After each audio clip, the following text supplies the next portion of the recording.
दास अक्सर कई जगह पूछता है, बेशक ज्ञान लिया है, भगवान दिख रहा है, जी दिख रहा है, कहाँ पर है? सब जगह है। ये तो मुझे पहले ही पता था कि सब जगह, दुनिया को पता है सब जगह, दुनिया जानती है। क्यों? सभी धर्म शास्त्रों में लिखा है, हरि व्यापक सर्वत्र समाना, प्रेम से प्रकट होई मैं जाना, एको देव सर्वभूतेषु रूढ़ा सर्वव्यापी सर्वभूतंतरात्मा, कर्माध्यक्ष सर्वभूत अधिवास, साक्षी चेता केवल निर्गुणश्च। उपनिषद वेद का अंतिम भाग वेदांत। ऐसा परमात्मा तो जिसके बारे में जिक्र तो ये तो सब पढ़ रहे हैं, लिखा है, परमात्मा सब जगह है, ये सुनने नहीं आए हम यहाँ। सब जगह है, क्या दिख सकता है?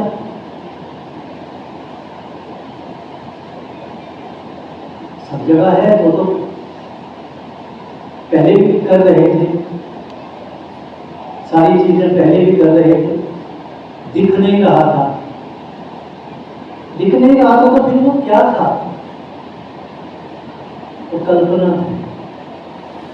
आंख बंद करके मंत्रोच्चार स्तुति गान हो रहा है, मन में धारणा चल रही है, भगवान मेरे सामने है। जब आंख खोलता था तो नहीं होता था, क्यों? क्योंकि मिला ही नहीं कभी, दिखाई नहीं कभी।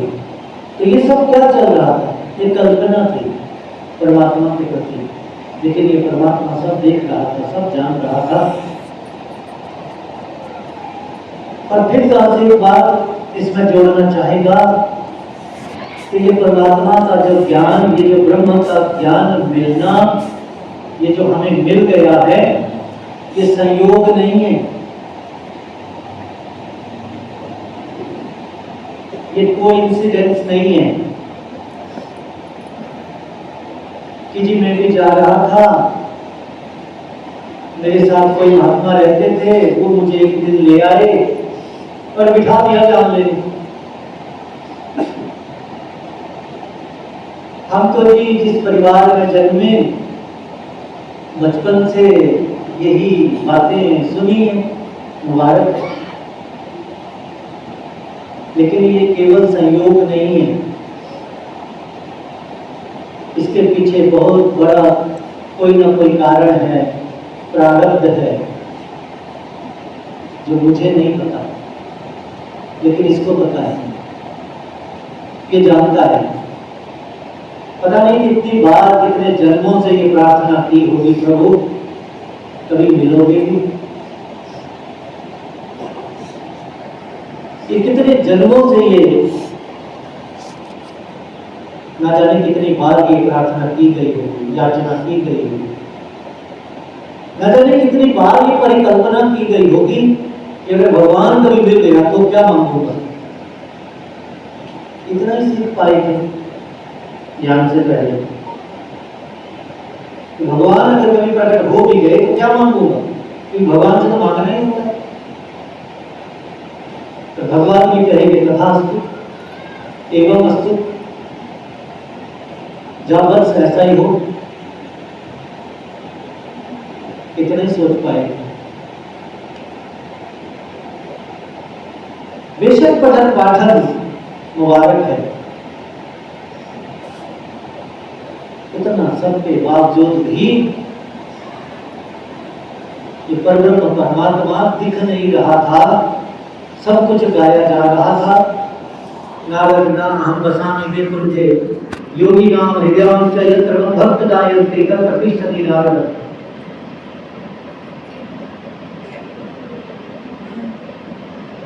ऐसा परमपिता परमात्मा जो था तो साथ ही, और जिस दिन गुरु के सदगुरु की शरण में आए, सदगुरु ने कहीं से इसको लाया नहीं है, इस परब्रह्म परमात्मा को कहीं से लाया नहीं सदगुरु ने, यही था। सदगुरु का काम तो केवल इतना ही है कि माया रूपी पर्दे को हटा देना। अच्छा, फिर उसके बाद सदगुरु ने कहा कि देख, ये ब्रह्म है, देखने का विषय है। इसीलिए शहंशाह जी ने कहा, गुरु दिखावे, गुरु बनावे, गुरु ही प्यार सिखाता है। बिन गुरु भक्ति मूल न होवे, जो करता पछताता है।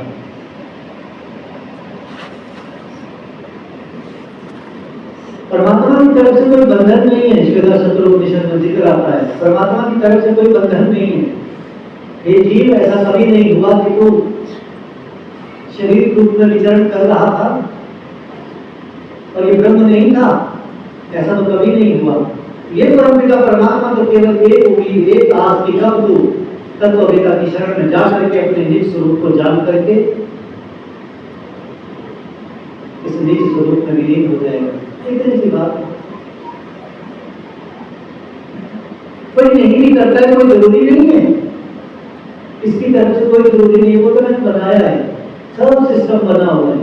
खाओ पियो मौज करो, तो कहाँ मना कर रहा है?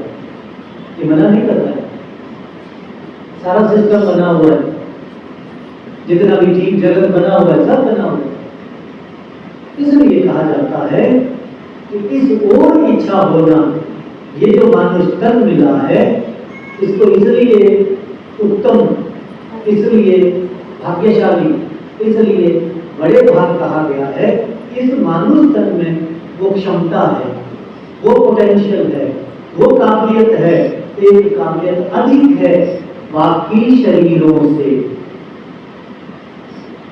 दास में कहता 84 लाख है, इतना है, पता नहीं, हो सकता है जिस समय ये गिनती लिखी गई हो उन्होंने कितने जीव लिए हो, कितने छोड़ दिए हो, तो तब की गणना थी। आज की होकर के कितनी गणना हो, लेकिन इतना तो मुझे दिख ही रहा है कि सुबह से शाम तक या प्रत्येक दिन, दिन रात, न जाने कितने जीव जंतु संसार में विचरण करते हुए दिखते हैं। जलचर, थलचर, नवचर सब दिखते हैं। तात्पर्य कहने का इस मानुष जन्म में ये क्षमता अधिक है बाकियों से कि ये अगर चाहे जीव जब इस शरीर में जब यात्रा कर रहा है, ये जीव अगर चाहे तो इस यात्रा को, इस भटकन को, इस रीबर्थ के साइकिल को, इस बार बार जन्म मरण के बंधन से मुक्ति पा सकता है। लेकिन अगर चाहे तो ध्यान रखना, ये चाहना नहीं होती है। इसलिए ऋषियों ने कहा कि मनुष्यत्व, मुमुक्षत्व, संत आश्रय, दुर्लभम त्रयम, तीन चीजें दुर्लभ इस संसार में। मनुष्य का तन मिलना, मोक्ष की इच्छा करना और संतों का आश्रय मिलना बहुत दुर्लभ है। ये बातें अच्छी लगती भी नहीं है, ये भी ध्यान रखना। ये बातें अच्छी लगती भी नहीं है और ऐसा भी नहीं है कि ये बातें कोई नहीं कह, कोई और नहीं कह रहा है। हो सकता है इससे अच्छे व्याख्यान संसार में मिलेंगे। एक वक्ता है, मोटिवेशनल लेक्चरर है, निसंदेह है,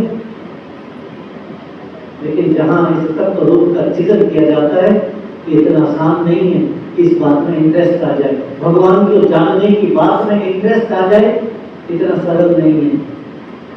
इसलिए दास कह रहे हैं ये कोई संयोग नहीं है कि ब्रह्म का ज्ञान मिल गया, ये कोई संयोग नहीं है कि ब्रह्म का ज्ञान मिल जाना संयोग नहीं है।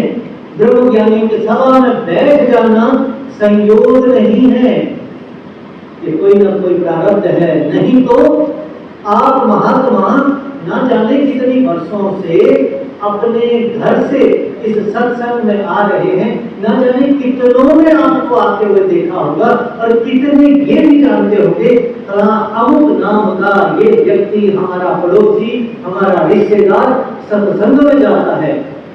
क्या कभी उन्होंने ऐसा भी माना कि आप ब्रह्मज्ञानी हो, आप संत हो? नहीं माना। जिस दिन वो ये मान लेंगे कि आप ब्रह्म ज्ञानी हो, संत हो, उस दिन वो भी यहाँ होंगे। आपको जानना, इसलिए कहा जाता है कि सतगुरु को देखना और सतगुरु को जानना, सतगुरु से परिचय होना अलग बात है, सतगुरु को सतगुरु मानना ये अलग बात है, दोनों अलग अलग बात है। इसलिए कोई संयोग नहीं है, ये बहुत बड़ी कृपा का विषय है।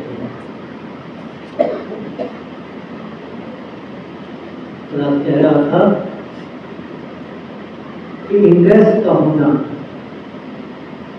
इसलिए भगवान श्री रामचंद्र जी ने कहा, चवरी दूसरी गति मम कथा प्रसंगा नवदा भगति कहूं तो पानी सावधान सुन धर्म माही प्रथम भक्ति संतान दर्शंगा दूसरी गति मम कथा प्रसंगा। मेरी कथा और प्रसंग जहाँ चल रहा हो उसमें रुचि तो हो, इंटरेस्ट तो हो भगवान की बात को सुनने में। मैं क्या लेना, सब जानते हैं, सब सुना है, तो हमने तो रखा। यही समस्या है, हम सब जानते हैं, यही है समस्या, हम सब जानते हैं, भले कुछ ना जानते हैं। हमने दुनिया देखी है, भले कुछ ना देखा हो, पता ही ना हो इंडिया में कितने स्टेट और कितने यूनियन टेरिटरीज हम पता ही ना हो, लेकिन फिर भी सुनने को मिलेगा हमने दुनिया देखी है। तात्पर्य कहने का इंटरेस्ट नहीं, शौक नहीं, परमात्मा हमारे शौक का विषय नहीं है, हमारे भी नहीं था, शास्त्र भी नहीं था। इसलिए लगता है अगर ये किसी काबिलियत का विषय होता तो दास साहब के बीच में बिल्कुल भी नहीं बैठा होता, क्योंकि मुझसे अधिक लाखों गुना काबिल लोग करोड़ों की संख्या में संसार में घूम रहे हैं, विचरण कर रहे हैं। कृपा का विषय अब अगर ये प्राप्ति हो गई है, ये ब्रह्म मिल गया है, ये ईश्वर मिल गया है, तो फिर क्या करना है? ये पहला स्टेप है, केवल ब्रह्म ज्ञान लेना, भक्ति नहीं है, भक्ति का प्रमाण नहीं है। केवल ब्रह्म को जान लेना, देख लेना, ये भक्ति का प्रमाण नहीं है। ये तो केवल भक्ति का आरंभ है। निसंदेह भक्ति का आरंभ इस परमात्मा तत्व के होने से, जानने से ही इसका आरंभ होता है। तो फिर भक्ति पथ क्या है? गुरु के वचनों पर अमल करना भक्ति पथ है। ये भक्ति पथ है, अमल करना। और जिस दिन ये बात अमल में आ जाती है, लेकिन अमल में भी तभी आएगी जब समझ आ जाए बात कि सही में जो मुझे मिला है ना, यही परम लक्ष्य है, नाम करता, यही परब्रह्म परमात्मा है, यही वो सच्चिदानंद घन परब्रह्म परमेश्वर है, जिसके लिए ना जाने में कितने जन्मों जन्मों से स्तुति गान कर रहा था, पता नहीं। जिस दिन ये अपने आप में कन्फर्म हो जाएगा, जब खुद ही किसी चौक में है, क्या बता पाएंगे किसी को? क्या ही तो उस ऋग्वेद की बात को कह पाएंगे कि आत्मा श्रोतव्य, द्रष्टव्य, निधिध्यासी, तप्यश्च, क्या ही कह पाएंगे कि पहले सुन, फिर देख, फिर मनन कर, अपने मन में बिठा और फिर चर्चा कर, तप्यश्च, निधिध्यासी तप्यश्च, बताओ लोगों को। लेकिन जब तक खुद कोई पक्का नहीं हुआ कि ब्रह्म ज्ञान क्या मिला है, तब तक क्या ही मैं दूसरों को बता पाऊंगा। और अब अगर ये मिल गया किसी भी कारण से, कोई भी कारण रहा हो, कोई सा भी प्रारब्ध रहा हो, मिल तो गया, लेकिन मिलके क्या कर रहा हूं? कर पा रहा हूं, चल पा रहा हूं? मनन करना मुझे, मैं तो अपने को कह रहा हूं, आप सब तो कर रहे हैं। नहीं तो लोगों ने क्या क्या उदाहरण दे दिए, कितने कितने उदाहरण दे दिए।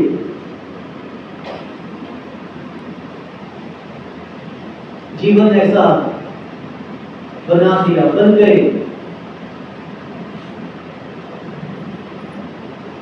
हनुमान जी जा रहे हैं, लंका पहुंचे, कहां ढूंढूंगा मां सीता को, कहां ढूंढूंगा, पता नहीं कहां छुपाया होगा।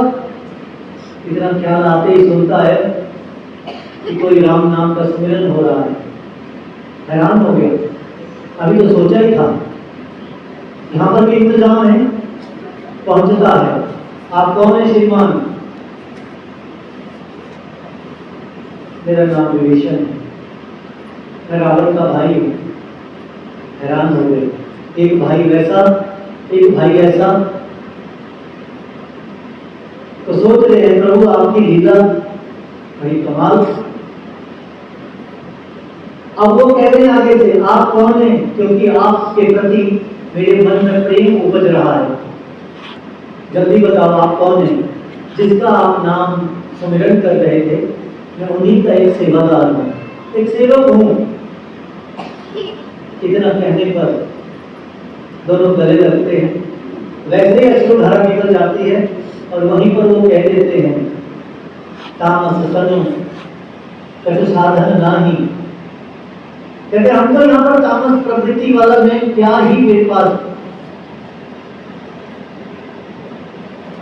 कुछ किसी प्रकार के कोई दैवीय गुण कुछ नहीं है, लेकिन इतना मुझे आज लग गया है पता हनुमान जी कि अब मोहे भाव भरोसा हनुमंता बिनु हरि कृपा मेरे नहीं संता।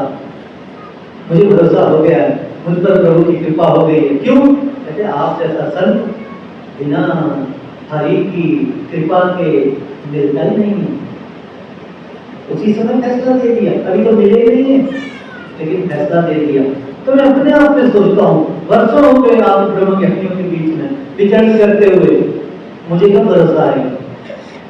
उनको तो तुरंत आ गया, मुझे भी आएगा कभी भरोसा? पता नहीं कब भरोसा आएगा। परसों महात्मा कह रहे थे, बड़ी सार्वजनिक बात सुनी होगी आप महात्मा ने, मतलब अभी की, ये तो बात नहीं कहीं पुरातन हो चुकी ग्रंथों में, वो तो कहानियां शुरू करें तो खत्म नहीं होगी, फिर तो घंटों लग जाएंगे। दिल्ली में एक महात्मा को ढूंढते हुए, बहुत साल पहले की बात है, एक महात्मा को ढूंढते हुए उनका दोस्त आया।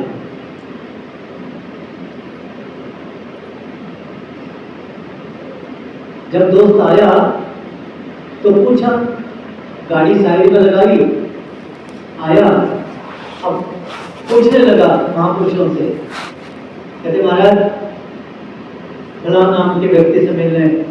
अब वो महात्मा उनकी बात तो सुन ही नहीं रहे, वो तो आगे से बोल रहे हैं, हाँ हाँ आ जाओ आ जाओ आ जाओ आ जाओ, सेवा करो।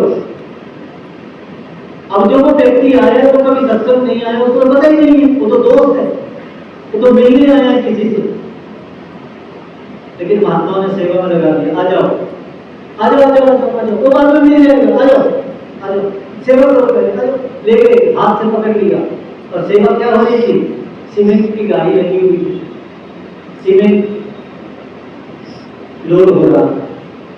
चलो, अब वो जो दोस्त आया है बिल्कुल मना भी नहीं कर पाया, और कभी उसने सीमेंट का बैग उठाया ही नहीं होगा, क्योंकि बड़े धनवान घर का व्यक्ति है, उठाया नहीं होगा।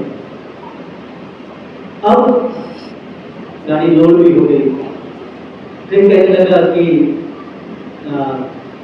अंकल जी मुझे ना मिल जाएंगे, सब हो जाएगा, चलो अभी गाड़ी में बैठो। उसी सीमेंट की गाड़ी में बैठ गए और सरोवर पर अनलोड हो रही थी, चलो अभी सेवा बची हुई है, अनलोड करो। अब उसमें भी लग गए, अब वापिस आ गए, गाड़ी अनलोड हुई, वापिस पहुंची। जो लंगर में सेवा करने वाले महात्मा थे इंचार्ज, वो पहले ही आ गए, महाराज बख्श लेना, चावल आए हुए हैं, जरा लंगर में पहुंचा देते तो। हाँ हाँ है ना, कहते जवानों चलो अभी एक सेवा और बची है, अभी चावल उधर।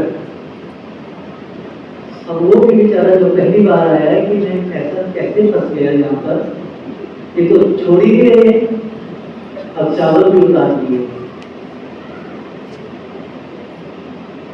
अब वापिस आए तो कहने लगे कि अंकल जी वो इससे पहले ही कहते वो दोस्त मिल गए, अरे जो भी नाम था वो नाम बताया, अरे तू यहाँ पर कैसे, देखो अपने किसी दूसरे महात्मा को कहते थे ये कब जिम्मेदारी बन गया, बड़ी सेवा कर रहे हैं, अभी तो मिला था कुछ दिन पहले, इसको क्या हो गया, इतना सेवा कर रहा है। तो कहते जाते उसको मिला भाई, तो कहते मैं तो तेरे से मिलने आया था, फिर कहते जब से तेरे से तो मिलने ही नहीं और इधर लगा दिया सेवा में, मैं तो छोटी बार बार मेरा पीछा छुड़ाया, मेरा पीछा छुड़ा दिया। अच्छा तो महात्माओं को कहा अंकल जी मेरे से मिलने आए थे महाराज, कोई बात नहीं मिलने आए थे, क्या हुआ, सेवा हो गई ना। कहते देखो सीमेंट उठाया इस व्यक्ति ने, और जिस व्यक्ति ने कभी घर में कुछ काम ही ना किया हो और उसने आज सीमेंट के कट्टे उठाए हैं, कोई बात नहीं, सब लोग कृपा करें तो फैक्ट्रियां मिले। कहते कुछ समय बाद वही व्यक्ति आया उन महात्मा से मिलने, ये कहते हुए कि यार और कुछ ले भी आया मिठाई वगैरह, क्योंकि उस नौजवान का जब उसकी शादी हुई, रिश्ता हुआ, शादी हुई, तो जिसके साथ शादी हुई वो उनके सीमेंट की फैक्ट्री थी, तो शायद एक बिटिया थी तो दहेज में या जो भी, तो वो सीमेंट फैक्ट्री का मालिक ही बन गया। तो वही बताने उनको आए थे कि इन्होंने मुझसे वो सेवा करवाई थी, इन्होंने कहा था कि कहते शत्रु कृपा करें, कहते इनको फैक्ट्रियां दे। अब वो महात्मा बता रहे हैं कि याद है आपको कि आपने इनसे ये सेवा करवाई थी, अब उनको तो कहाँ याद रहेगी, कहते हाँ कराई होगी, आपने कहा था कि इनको फैक्ट्री मिलेगी, सच में मिल गई इनको सीमेंट की फैक्ट्री, अच्छा तो उनको याद आ गई। कहते बेटा अभी तो राइस की मील मिलना बाकी है, अभी तो राइस की मील भी मिले, क्योंकि चावल के कट्टे उतारे। बात ये नहीं है, ये कोई आप ये नहीं कह रहा है, मैं किसी भ्रम में नहीं डाल रहा हूँ कि सेवा करने को मिल गई, वो तो हो सकता है किसी दूसरे को भी मिली हो जिसने सेवा करनी हो, तो हो सकता है। ये बात इसलिए कही कि जिनको विश्वास होता है ना सतगुरु पर, वो अगर कुछ बोल भी देते हैं ना तो गुरु उनके वचनों की लाज रखता है। ये दास कहना चाह रहे हैं, उनको क्या मिला उससे नहीं सरोकार, वो जाने, क्योंकि अगर वो ब्रह्म को नहीं जानेंगे, पता नहीं सुख को भी भोग पाएंगे, सुखी हो पाएंगे, आनंदित हो पाएंगे, संपूर्ण ले पाएंगे, नहीं ले पाएंगे, गारंटी नहीं है।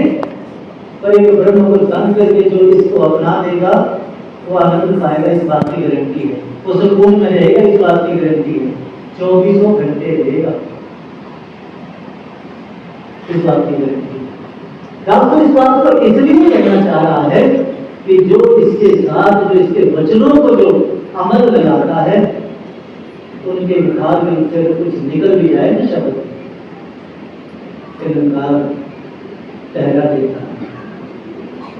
तात्पर्य कहने का आज इस रूप में यहाँ पर आने का दास्तूर शुभ अवसर प्राप्त हुआ, आप संतों का आशीर्वाद लेने का भी मौका मिला, इस रूप में ये सेवा निभाने का भी मौका मिला, और हम सब जान रहे हैं कि हमारे महात्मा जिनको यहाँ की सेवा सतगुरु ने दी है, और आदरणीय रोशनलाल रावत जी जिनका जिक्र हो रहा है, पूरी अपनी बैंक में अपनी सेवा और सेवा निवृत्ति, पूरी सेवा काल को पूर्ण करने के बाद, वैसे सेवा निवृत्ति तो नहीं हुई है, सेवा में बढ़ोतरी हुई है। बहुत सारे देश ऐसे हैं जहां पर रिटायरमेंट शब्द यूज नहीं किया जाता, उनको अच्छा नहीं लगता है, उनको लगता है कि हम इतने जल्दी बूढ़े हो गए। थोड़ा हमारे समाज में कुछ इस प्रकार का प्रचलित है कि 30 साल के हो गए, 40 तक अब तो बुढ़ापा आ गया, ना भी आया हो तो भी आ जाएगा। लेकिन बहुत देशों में, जापान जैसे देश में रिटायरमेंट शब्द को अच्छा नहीं माना जाता, इसलिए बोला नहीं जाता रिटायरमेंट। उनको लगता है कि वो एक उसमें बैठ जाता है साइकोलॉजिकली, उनको लगता है कि अगर रिटायरमेंट नहीं, अभी तो राशि से भी इनको भी आगाज सकता है कि रिटायरमेंट सेवा काल भले ही उस रूप में वो एक रोजगार के रूप में जो सतगुरु ने बख्शा था, वहां पर भी भरपूर जो जितनी मदद जितनी सेवाएं वो भी अच्छे से दी थी, लेकिन अब पूरा समय अब फुल सेवा है। वो तो शायद 9 से 5 रही होगी, यहाँ पर तो पूर्णकालिक 24/7 पूरी सेवा। अरदास करता है दास सतगुरु माता जी ऐसी तौफीक बख्शना, शक्ति देना, स्वस्थ रखना, तंदुरुस्त रखना, मन तंदुरुस्त रखना, ताकि और अच्छे से सेवाएं। कितना सतगुरु ने परिवर्तन लाया। जिसके पास इस प्रकार का कुछ नहीं होगा, जाहिर सी बात है कि उसकी दौड़ पे बुढ़ापे की तरफ अब क्या ही कर सकते हैं, अब क्या ही कर लें। और सतगुरु ने इस प्रकार का ऐसा जो सिलसिला बख्शा है, यहाँ तो नई ऊर्जा, अब कुछ करने का वक्त आया, अब कुछ करने का वक्त आया, अब कुछ किया जाए, ये जन जन तक ये पहुंचे, ऐसे कुछ आयोजन किए जाएं, ऐसे कुछ सिलसिले ऐसे आरंभ किए जाएं जगह जगह पर, ताकि ये आवाज सत्य की, जिससे कि मानव समाज सुकून पाए, जिससे कि मानव मात्र आनंदित हो, ये दया के करुणा के गुणों से युक्त हो, ये जीवन को अपने सफल कर पाए, ऐसा प्रयास किया जाए। तो ये सेवाएं और अधिक अच्छे ढंग से ये निभा पाए, ऐसी काफी अर्चना प्रार्थना करता है। और क्योंकि पहले तो शायद उस रूप में सेवा के लिए समय का निकालना भी इतना सरल नहीं होता होगा, लेकिन अब तो खूब अच्छे से, अब तो समय है, अब तो कह नहीं पाएंगे, अब तो पूरा समय है, अब तो वो वाला कि मुझे तो अभी नॉलेज जाननी थी, आप पूछो बख्श लेना, अब तो नहीं कह पाएंगे, अब तो सतगुरु ने इतनी बड़ी, ये भी एक बहुत ही रहमत का विषय। हर व्यक्ति जब सुपरनेशन लेता है, मतलब पूरी अवधि के बाद जब रिटायर्ड सेवानिवृत्त होता है, तो उम्मीद की जाती है कि वो मेंटली और फिजिकली फिट जाए घर। अगर ऐसा हो जाता है तो बड़ी अचीवमेंट मानी जाती है कि हाँ, नहीं तो किसी न किसी रोग से कोई ना कोई जॉब के दौरान, नौकरी के दौरान, अपने कार्यकाल के दौरान कोई ना कोई ग्रसित हो ही जाता है, क्योंकि उस उम्र के भी पड़ाव में पहुंच जाता है आदमी। लेकिन सतगुरु की इतनी बड़ी कृपा कि मेंटली फिजिकली फिट। और दास को भी अपने याद आया, दास ने 24 ईयर जॉब किया, तो रिटायरमेंट जब दिया था वॉलंटियरली, तो ऐसे ही दास को अपना भी ध्यान आया, क्योंकि भूल भाल ही गई अब तो महात्मा यही प्रयास करते हैं, क्योंकि दास को भी कहा, घर वालों ने कहा कि तो पार्टी नहीं थी, उनका पार्टी देंगे, थोड़ा आराम से देंगे, पर इस प्रकार से नहीं देंगे, किसी दूसरे तरीके से देंगे। आज ये याद आ रही है कि सच में महात्मा इस रूप में सभी को इनवाइट करते हैं, चाहे कोई है, ऑफिस में काम करने वाले, रिश्तेदार, और कोई, कि कम से कम 2 फायदे हों। एक तो वो भी किसी बुराई से बचे रहे, और दूसरा ये कि गुरु की बात, कि सत्य की बात हो सकता है किसी के कान तक पहुंच जाए, और हो सकता है उसको भा जाए, और उसको भी प्राप्ति हो जाए जो हमें हुई। ऐसे सबब, ऐसे मौके ढूंढते हैं आप महात्मा, ऐसे मौके ढूंढा करते हैं कि कोई ऐसा मौका मिले, ताकि ऐसा एक प्रयास किया जाए इस सत्य को जन जन तक पहुंचाने का। यही याचना, यही प्रार्थना है। आइए सबके लिए सतगुरु माता जी कृपा करें। अरदास करता है दास की, सतगुरु माता जी जिनको ये प्राप्ति हो गई है, हम सब संभाल कर पाएं, क्योंकि इतना सरल नहीं है जितना मैं मान बैठा हूँ। हम सब संभाल कर पाएं, और जिनको ये प्राप्ति नहीं हुई है उनको भी समय रहते ये प्राप्ति हो सके, ऐसी आज की ऐसी प्रार्थना प्रेम से कहिए।